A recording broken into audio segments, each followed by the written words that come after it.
In this video, I'm talking about costume design.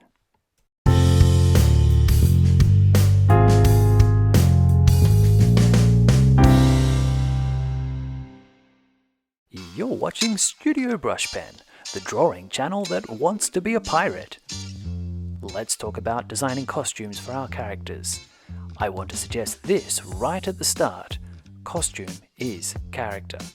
I'm going to take you through 3 stages worth considering when designing your character's costumes. Part 1. Tell a story.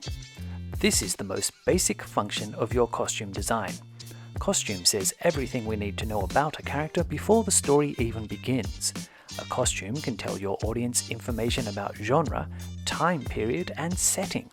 If I say ninja or princess, sci-fi or western, you may already have an idea of what your character might be wearing.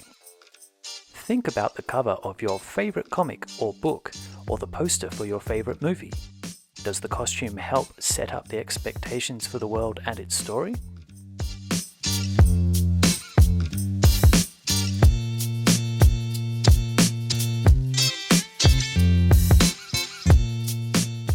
Part 2. Details.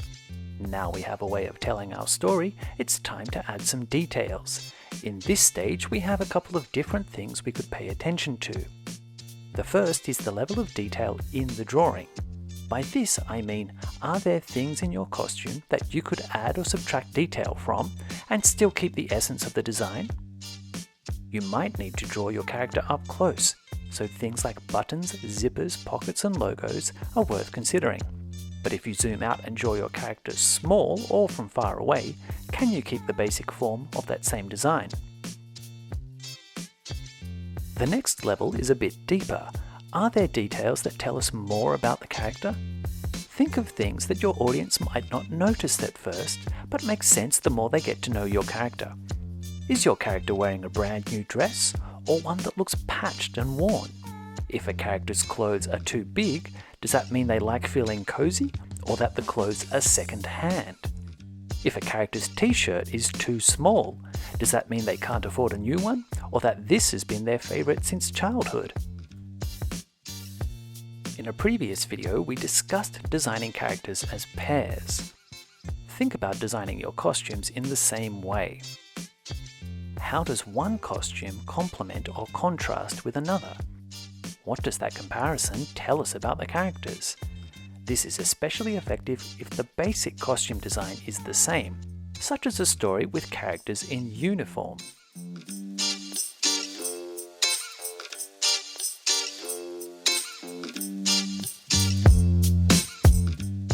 Part 3. There's a twist! Finally, there's an element of costume design that you might like to play with. Everything we've discussed so far is about using costume designs to confirm our audience's expectations about the character and the story.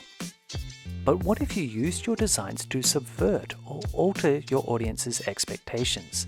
Can you tell a lie with costume design? What if your character in a superhero costume is actually a nurse in a children's hospital?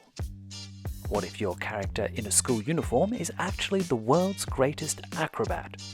What if your character in a fancy ball gown is actually on their way to a tennis tournament? Now you have all the expectations of the costume itself, but with an added layer of what that costume means in the world of the story. Your costume design has the power to say so much before the story even begins.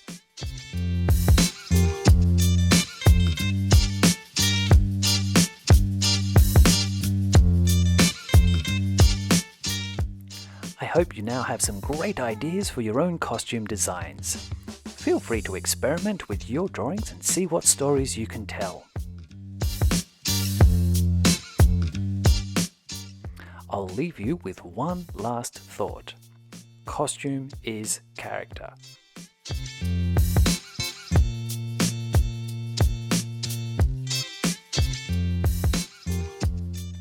You're watching Studio Brushpen.